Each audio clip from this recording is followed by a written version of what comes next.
자, 여기 화법과 작문 보시죠. 이제, 네. 자, 화법과 작문은 사실 난이도가 그렇게 높진 않잖아요. 그런데 그래도 꼭 맞춰야 될 것이죠. 자, 화법은 말하기, 작문은 글쓰기죠.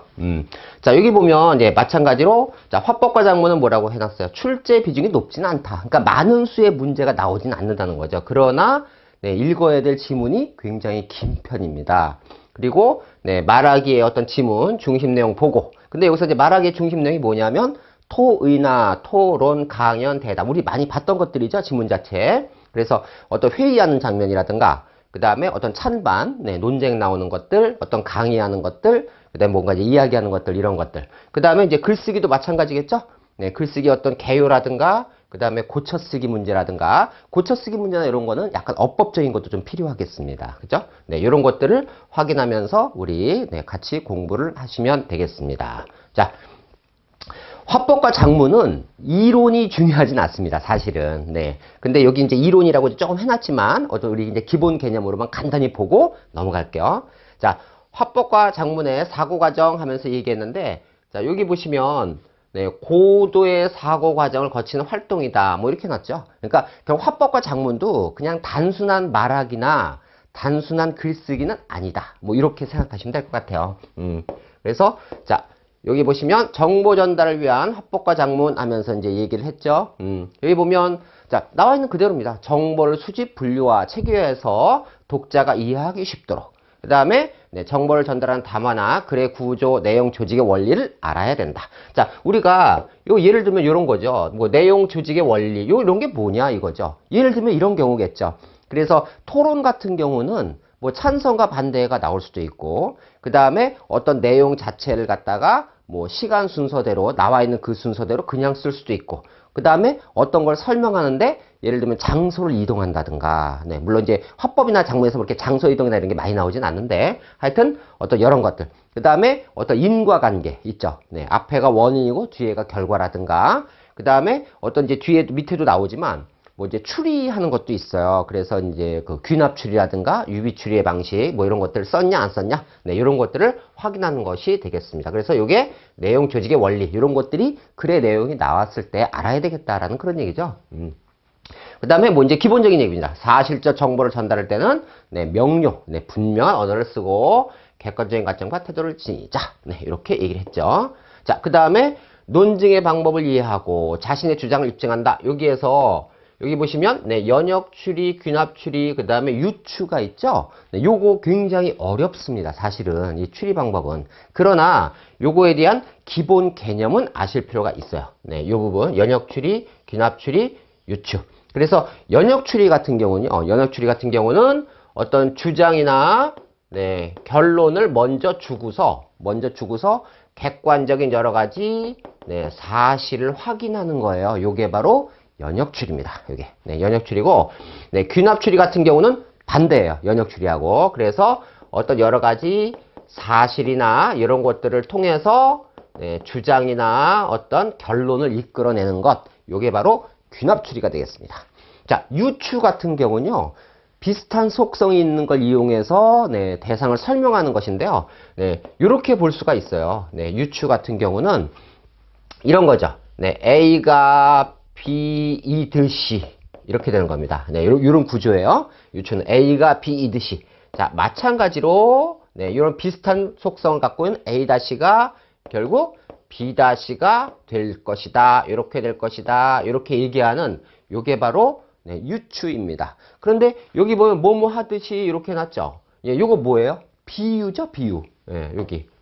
그래서 우리 보통 이제 직유법이라고 많이 했던 비유예요. 그러면 유추는 결국 어디에 들어간다? 네, 비유에 들어간다. 이렇게 아시면 돼요. 그래서 이러한 구조로 네, 만들어지는 것, 요거를 우리가 찾아주시면 되겠습니다. 아시겠죠? 네. 그래서 연역추리, 귀납추리, 유비추리, 논증 원리와 방법은 굉장히 중요한 부분, 네, 굉장히 중요한 부분이고, 그래도 요 셋 중에서 가장 많이 나오는 어떤 지문에 많이 출제되는 것은 네, 요 유추라고 보시면 되겠어요. 네. 자, 아시겠죠?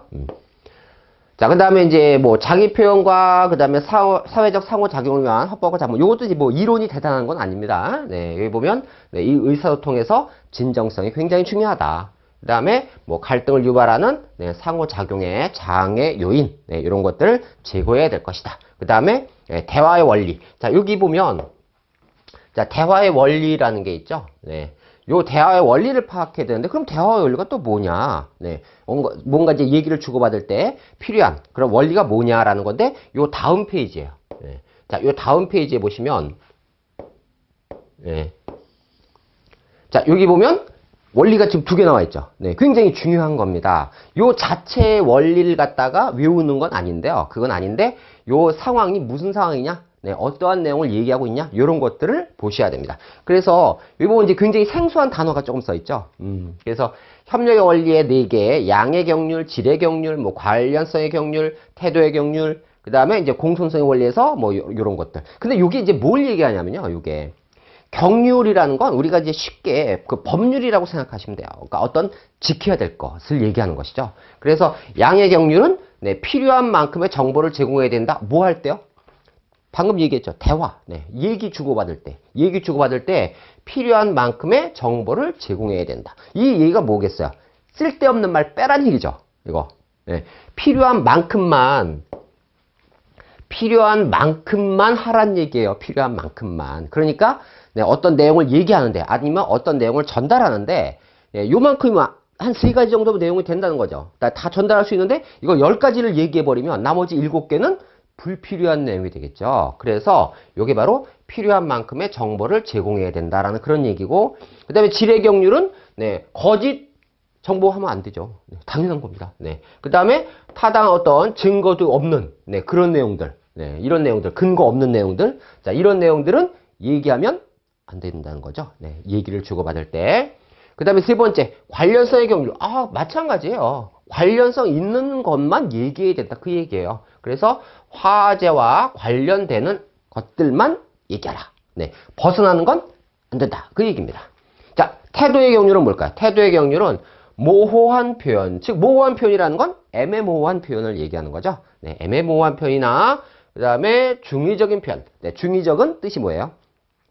어떤 한 단어, 네, 한 내용 안에 2가지 이상의 의미를 담고 있는 것. 요게 바로 중의죠. 근데 이제 그 문학작품 같은 경우에는 어떤 중의성이 굉장히 중요하게 네, 다루어지지만 우리가 일반적인 독해라든가 그 다음에 여기 우리 화법과 작문 같은 데서 네, 뜻이 2개 이상 나오면 결국 애매한 표현, 이것도 저것도 아닌 그런 표현이 되기 때문에 이러한 중요한 표현은, 중의적인 표현은 피해야 된다. 네, 간결하고 조리 있게 말해야 된다라는 그런 얘기, 요 얘기입니다. 그래서 아까도 제가 말씀드린 것처럼 요 얘기를 외우는 게 아니에요. 이 내용을 외우는 게 아니고 대화를 할 때 네, 필요한 만큼만, 그 다음에 거짓하면 안 돼, 그 다음에 관련 있는 것만 얘기해야 돼, 그 다음에 애매하거나 중의적인 표현을 하지 않아야 돼 라고 얘기를 했을 때 요 시험 문제 자체가 항상 보기를 주어집니다. 네, 어떤 지금 우리가 말하는 네, 화법이나 작문이니까 보기가 주어졌을 때 자, 이 내용에서 예를 들면 양의 경률을 물어보고 싶으면 불필요한 내용이 있냐 없냐 그걸 찾는 거예요. 네. 그 다음에 어떤 타당한 근거가 없는 내용이 있냐 없냐. 마찬가지 화제와 관련성 없는 애, 있는 애, 없는 애 구별할 수 있냐. 그 다음에 마찬가지 어떤 내용들이 나왔을 때 이게 혹시 어떤 애매모호한 표현 아니냐 또는 중의적인 표현 아니냐 이거를 이 보기 내용 중에서 찾아낼 수 있어요 없어요 라는 걸 물어보는 거예요. 예, 그러니까 요거를 외운다고 생각하지 마시고 요런 게 있구나 그리고 이런 거를 물어보는 거구나 이거를 체크하는 거구나 그 정도까지만 아시면 되겠습니다. 공손성의 원리도 마찬가지죠. 상대방에게 공손하지 않은 표현은 최소화하고 네, 자 가장 적게 네, 최소화하고 그 다음에 공손한 표현은 최대화. 이 얘기가 뭐죠? 나를 낮추라는 얘기죠. 네, 나를 낮춰라. 그러니까 결국 항상 양보하고 뭐 겸손해라 그런 얘기인데 어떤 표현이 나왔을 때 상대방에게 이제 그 각을 세워서 그 대응을 하게 되면 이제 갈등 상황이 생기잖아요. 그래서 어떤 상황이 생겼을 때 네, 죄송하지만 뭐 예를 들면 이런 게 표현이 있죠. 죄송하지만 뭐 제가 이런 거 이렇게 생각했지만 뭐 이러면서 이런 표현들 자기를 낮추는 표현. 네, 요게 이제 그 공손하지 않은 표현은 최소화하는 것이고 그다음에 상대방은 네, 이렇게 표현. 네. 높여서 상대방 제가 사실 이렇게 생각했는데 혹시 이런 게 아닙니까? 뭐 이런 식으로 물어보는 아니면 얘기하는 이런 내용들 요게 바로 네, 공손성의 원리다. 이렇게 아시면 되겠습니다.